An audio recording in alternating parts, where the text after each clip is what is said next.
Individuals who reside in solitude, without displaying any desire to engage in a romantic partnership, are currently, in our era, almost inherently regarded, albeit covertly, as both deserving of pity and profoundly distress. The notion of being alone, yet mentally stable, is scarcely conceivable. This predicament lays the groundwork for a shared catastrophe because it entails that an extensive populace, lacking any inherent inclination to cohabit with others, and assumed to be fundamentally unsuited for such companionship, is annually coerced and subjected to societal condemnation into marital unions, resulting in calamitous outcomes for all parties involved. Only when the status of being single garners equal esteem as its alternative can we ensure the freedom of people in making choices. Consequently, they would then enter into relationships for genuine reasons, out of affection for another individual, rather than succumbing to the fear of solitary existence. Herein are a handful of the numerous valid rationales for embracing a life of solitude. 1. The fallacy of romantic love.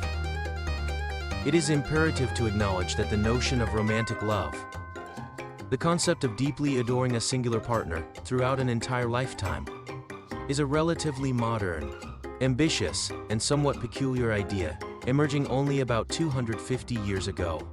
Upon closer scrutiny over extended durations, nearly everyone is fated to appear rather disheartening and complex.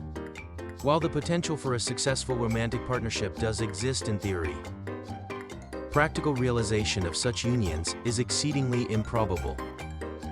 Accepting this fact should alleviate the burden of shame associated with their failure. 2. Diminished enchantment over time. Those opting for solitary living should not be labeled as unromantic. In truth, they might be some of the most ardent romantics.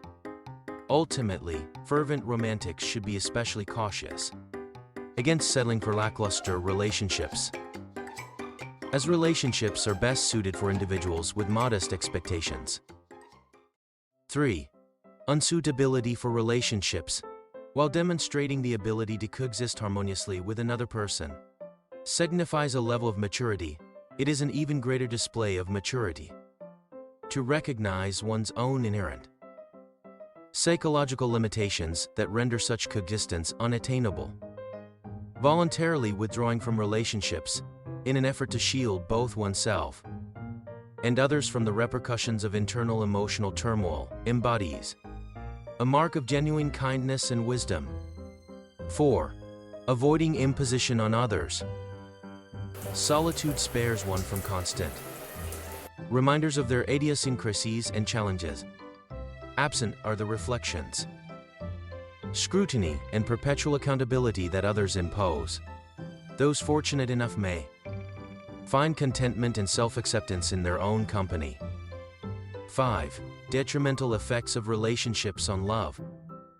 Being alone might prove preferable to experiencing sexual intimacy solely within a relationship, which could potentially tarnish the purity of love.